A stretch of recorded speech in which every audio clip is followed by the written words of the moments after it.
بيبدأ الفيلم براهول اللي بيحكي قصة حياته المأساوية. باباه ومامته اتوفى من وهو عنده 8 سنين، واللي ربوه واهتموا بيه جده وجدته. جده صاحب أكبر محل حلويات في مومباي، بيشتغل فيهم معاه للأسف وغصب عنه رغم إنه بيكرهها، وحياته دايما مربوطة بجده. لو اتأخر عليه شوية برا جده بيقلب الدنيا، وكمان حاشر نفسه في حياته العاطفية ودايما بيبوظها. وفي عيد ميلاد جده ال100 بيروحوله أصحابه وبيقولوله إنهم هيسافروا أسبوع جواه وهيخربوها هناك بنات بقى وكده. بيقول لهم انتوا اتجننتوا، ازاي جدي هيسيبني أسبوع كامل برا البيت؟ وبيروح راهول وبيقدم الهدية بتاعته لجده، وجده بيقوله أنا مش عارف انت هتعمل ايه من بعدي، وبيجيب سيرة الموت وبيقوله أنا معرفش ليه بجيب في سيرة حاجة هتحصل بعد 50-60 سنة مثلا، لكن الحاجة دي بتحصل بعد ثواني وهو بيتكلم. وبيموت وهو بيسمع الماتش، وبيكون راهول واقف في الجنازة وحزين ومتأثر جدا، وأصحابه بيعزوه وهو حزين ومتأثر جدا، وبيقول لهم جهزوا للسفرية، وطبعا وهو حزين ومتأثر جدا. وبيروح لجدته وبيقول لها إن جده كان دايما حبسه وربطه بيه، وهو من حقه إنه يعيش حياته ويخرج وينبسط. بترد عليه جدته وبتقوله طبعا من حقك، لكن كانت أمنيته الأخيرة إن نص رماده يترمي في بحر جنجة والنص التاني يترمي في بحر رميش ورام، وأنا عليا أرمي نص منهم في بحر جنجة وإنت مهمتك النص التاني. وبيروح لأصحابه وبيحكي لهم المشكلة دي، وبيقولوا له مش مشكلة ولا حاجة، بحر جوه هو كده كده بحر رميش رام، وممكن ترمي رماد جدك هناك. بس بعدين بيكلمهم وبيقول لهم إن الخطة هتتغير، لأن بحر رميش ورام لازم بتركب له القطر، وجدتي مصرة إنها توصلني لحد المحطة. بيقولوا له يعني انت كده مش جاي؟ بيقول لهم لا، انا جاي بس الاول هروح مع جدتي لحد المحطة وهي توصلني اركب قدامها، وبعد ما تمشي انزل من القطر واجيلكم. وفعلا راهول بيروح مع جدته المحطة وهي بتوصله، وقبل ما تمشي بتقوله انت عارف ليه انا كلفتك بالمهمة دي؟ بيقول لها بصراحة لا مش عارف ليه بقى.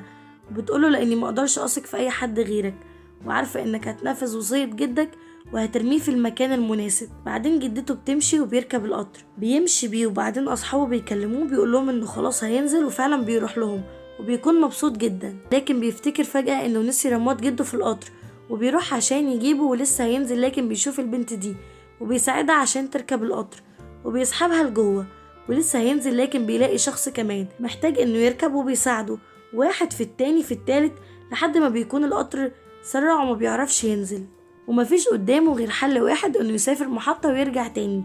وبيقعد جنبهم وبيفضل هو ومينا يبصوا لبعض، واصحابه بيكلموه بيقول لهم فين، وبيقول لهم ما تقلقوش انا جايلكم، وكمان بيقول لهم ما تخافوش انا قاعد جنب بنت زي القمر وحلوة. وهما بيقولوا له وهي سامعاك كده وساكتة؟ بيقول لهم عادي لانها اصلا ما بتفهمش هندي. بيقفل معاهم وبيبدأ يغني لها، وهي كمان بتغني معاه بالهندي، وبتقول له انت مين قالك اني بفهمش هندي؟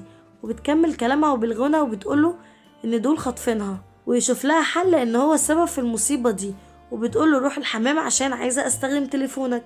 وفعلا بيروح وبيديها التليفون لكن ما بتلحقش، واللي معاها دول بيرموا منها التليفون بره القطر، وهو بيتعصب جدا فبيرفعوا عليه الأسلحة لكنه بيقعد مكانه. وبعدين بيجي الكمساري وبيسألهم عن التذاكر، والفيل ده بيقوله معناش تذاكر، لكن راهول بيطلع له التذكرة بتاعته وبيحاول يفهمه بالغنى انهم مخطوفين ومع مجرمين. بيفهم الكمساري وبيطلع الأسلحة بتاعتهم لكنهم بيرموه برا القطر. بيفضلوا يكلموه ومينا بتترجم له وبتقوله انت الوحيد اللي شاهد على اللي حصل للكمساري، ولازم تروح معانا القرية والا هيقتلوك. وصحابه بيفضلوا يتصلوا عليه لكنه ما بيردش. بعدين مينا بتقول للرجاله يلا يا بابا انت وهو عشان عايزه انام، وبيسمعوا كلامها فعلا وبيمشي. بيستغرب جدا راهول وبيسألها ازاي خاطفينك وبيسمعوا كلامك بالشكل ده، وبتقول له مينا لانهم رجاله بابا. وبيسألها هو ابوكي هيخطفك ليه بقى؟ وبتقوله لانه عايز يجوزني لتنجبالي وانا مش بحبه عشان كده هربت وهو بعت رجالته ورايا. بيقول لها وانا مالي بكل ده؟ مينا بتقوله انا كنت خلاص هربت منهم لكن حضرتك اللي شدتهم على القطر. بيقول لها راهول والحل دلوقتي؟ بتقوله الموضوع سهل جدا، لما نوصل القرية كل ما اقولك على حاجة تهز دماغك لتحت. وبيقولها خلاص ماشي. وبيوصلوا القرية وتقريبا كده كل اهل القرية بتكون مستنياهم على المحطة، وده بقى السيد الوالد. بيبدأ يكلمها وبيقولها انت هتفضلي لحد امتى كده تهربي؟ بتعملي كل ده ليه؟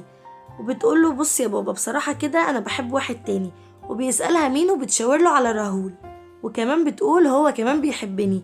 وهي بتبصله، هو طبعا مش فاهم اي حاجة وبيفضل يهز دماغه لتحت. وبعدين بيروح له وبيسأله انت بتتكلم بنفس لغتنا؟ وهي بتقوله لا، بيتكلم هندي، لكن بعد ما نتجوز هعلمه لغتنا. وبعدين بياخدوه بيتعرف على العيلة وبيجهزوا له أوضة يقعد فيها. وبعدين بيصادف الشرطي ده بيكون بيفهم هندي. الضابط بيقوله ايه الشجاعة دي كلها؟ انت وقعت في حب مينا مع انك عارف انك هتقع في مواجهة مع تنجبالي. وفي نفس الوقت ده بيوصل تنجبالي وبيسأل ابوها فين بقى اللي بتحبه مينا؟ بيقوله اهو عندك هناك. هو بيروح ناحيته بيسأله انت عايز تتجوز مينا بقى؟ وهو يا قلبه بيهز دماغه ومش فاهم اي حاجة وبيقوله ايوه. فتنجبالي بيتحداه انهم يتنافسوا واللي يفوز ياخد مينا.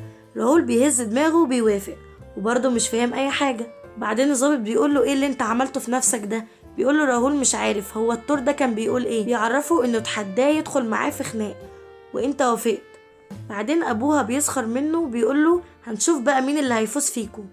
وبيقابل مينا وبيكون عندها خطة انهم يهربوا تاني يوم. وبتقوله اسمع كويس اللي هقولك عليه، انت هتدخل الحفلة عادي وقبل ميعاد القتال ما بينك وما بين تنجبالي هلم حاجتك وهستناك بره، هديك اشارة تخرج لي وتخرج لي فورا ونهرب على طول. وبتفهمه ان هي مش عايزة ولا غلطة في الخطة. وبيجي وقت الحفلة وبينسى اصلا هي قالت له ايه من الاساس وبيفضل يرقص ويغني ويسكر. بيجي تنجبالي ومينا بتشاور له لكنه بيفضل يغلط فيه وفي كل الموجودين. وبيقول تنجبالي قبل ما تبدأ القتال تعرف تعمل الحركة دي؟ بياخد الموتوسيكل بسرعة وبيهرب بيه. بيجروا وراه لكن مش بيلحقوه. الموتوسيكل بيتقلب بيه والضابط بيصادفه وبيقوله ايه اللي انت بتعمله في نفسك ده؟ وبعدين بياخده الصندوق وبيفهمه انه هيفضل هنا لحد ما يجي القطر الصبح. ولما بيصحى تاني يوم بيلاقي نفسه في قلب البحر. والشباب دول بيكونوا بيوصلوا حاجات غير قانونية. بتيجي الشرطة وبتقبض عليهم. بيحاول يفهمهم انه ملوش دخل لكن مش بيصدقوه. بيحكي لهم القصة من اولها.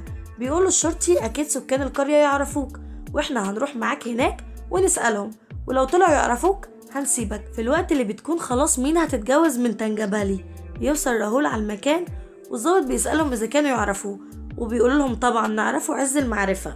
طبعا الشرطي بيسيبه وبيمشي. بيمسك الخنجر ده وبيقول لهم وربنا اللي هيقرب لي لموت نفسي. بيرد عليه ابو مينا وبيقوله طب يلا ورينا. راهول بيرفع السلاح على مينا، كلهم بيهجموا عليه وبياخد مينا وبيهربوا وبيفضلوا يلحقوهم لحد ما بيهربوا منهم. بيوصلوا الغابة دي والعربية بتتعطل. بعد كده بيتخانقوا وبيقول لها انت السبب في كل اللي انا فيه ده، ومن هنا ورايح انت من طريق وانا من طريق تاني. بتقوله بس في مشكلة، الطريق من هنا ما ينفعش غير من ناحية واحدة بس، من الناحية التانية هترجعك لمكان القرية. وفعلا كل واحد فيهم بيروح في طريق. فعلا بيكتشف راهول ان هو هيرجع للقرية تاني. طبعا بيرجع وبينده وبيقول مينا. وفعلا مينا بتظهر وبيقول لها ايه المشكلة بس؟ انا مش قلتلك يا بنتي تعالي معايا؟ يلا نكمل طريقنا. بتضحك وبيكملوا الطريق مع بعض لحد ما بيوصلوا قرية معينة. وبتقوله احنا هنفضل هنا شوية لحد ما قريتي تهدى وبعدين هنشوف هنروح فين. بتروح لأهل القرية وبتقول لهم ان راهول يبقى جوزها وابوه مش راضي بيه وعشان كده هم هربوا مع بعض. وفعلا بيتعاطفوا معاهم وبيستقبلوهم وبياخدوهم لمكان يقعدوا فيه وبيكون المكان ده خاص بيهم. بعدها بيقول لها انا مش عارف اهلك اصلا مستحملينك ازاي، ويا ترى بقى مامتك بتفضل تضحك زي كده على الفاضية والمليانة. بيفضل يسخر منها وهي بتزعل وبتحزن لان والدتها متوفية. بعدين بيتأسف لها وبيقول لها انا كمان جربت نفس الشعور، انا فقدت امي وابويا في سن صغير.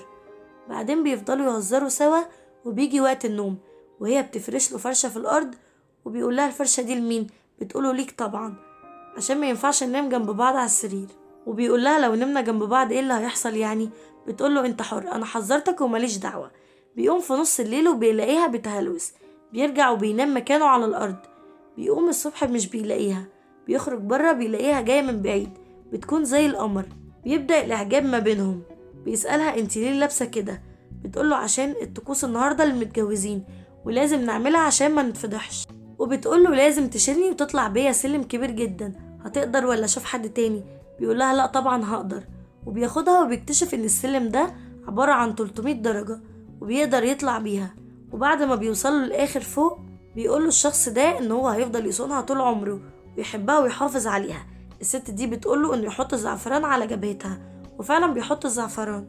بتكون مينا في الوقت ده حبته. مينا بتكون بتتعلق بيه وبتحبه وبتعامله على ان جوزها بجد. بعدها هو بيحضر شنطته عشان يهربوا. بتقوله انت بتعمل ايه؟ بيقولها احنا لازم نهرب. بتقوله ما ينفعش لان احنا كده هنكسر قلب اهل القرية.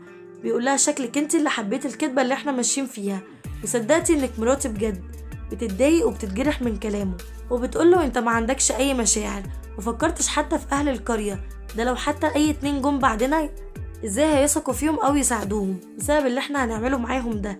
دي حتى جدتك اللي وثقت فيك وامنتك على رماد جدك. بيقولها تمام انتوا ناس طيبين وانا الوحيد اللي الشرير فيكوا، وبيسيبها وبيمشي. لكن وهو في طريقه بيحس بالذنب وبيرجع لها تاني.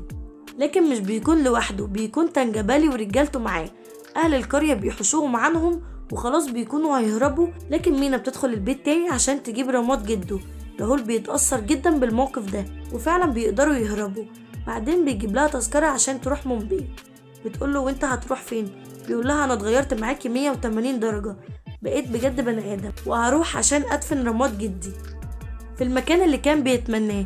بتقوله هتروح لوحدك، وبتصمم ان هي تروح معاه. وفعلا بيروحوا مع بعض وبيرموا الرماد في النهر، وبيكونوا قاعدين مع بعض وزعلانين جدا عشان تاني يوم هيسيبوا بعض ومش هيشوفوا بعض تاني. وبيجي اليوم اللي هيفترقوا فيه، وراهول بيفضل يفتكر كل ذكرياته من اول ما اتقابلوا، وهي بتكون معاه في العربية ونايمة. واول ما بتصحى بتلاقي نفسها في القرية. بتخاف وبتقوله ايه اللي خلاك ترجع هنا تاني؟ بيقول لها ما تقلقيش، انا خدت القرار المناسب والقرار الصح.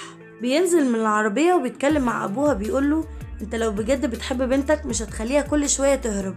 مفيش جواز بالغصب، وحالها زي حال بنات كل القرية، كلهم مظلومين وانت السبب في ده. انتم لازم تراعوا مشاعر بناتكم، الحياة مش فلوس وسلطة وبس. وبيقول لتنجبالي صحيح انت ضخم لكن عندك قلب صغير جدا، مش كنت عايز تضربني؟ يلا اضربني، والمرة دي مش هتراجع، المرة دي هضربك، ولو لازم الأمر هضرب كمان كل رجالتك والقرية كلها عشان خاطر مينا، لأني بحبها بجد ومن قلبي. بيسرح شوية مع مينا، لكن في واحد بيجي من وراه وبيرزعه على قفاه. بتحاول مينا إنها تنقذه لكن أبوها بيمنعها. بعدين الرجالة كلهم بينزلوا فيه ضرب، لكن هو بيقدر إنه يحوشهم وبيضربهم كلهم. لكن بيجي عند تنجبالي وما بيقدرش عليه، بيكون تنجبالي أقوى منه، لكن راهول بيكون أذكى منه بكتير. بيفضل تنجبالي يضرب فيه لحد ما بيقع في الأرض. كل الناس بتكون فاكراه إنه مات، لكن ده طبعا البطل ما ينفعش يموت. بتندع عليه مينا فبيقوم وبينزل ضرب في تنجبالي لحد ما بيوقعه في الأرض وبيرفع عليه السلاح. بيرمي السكينة من إيده وما بيعملش بيها حاجة. بعد كده بيقف تنجبالي وبيقوم له وبيستسلم وبيقول له انت فعلا شجاع جدا. وأبو مينا بيحيي راهول على شجاعته وبيقول له مبروك عليك مينا، وبيعلن ان هو موافق على جوازهم، والقرية كلها بتفرح لهم. واخيرا مينا وراهول بيتجمعوا مع بعض، وتوتا توتا خلصت الحدوتة. سلام.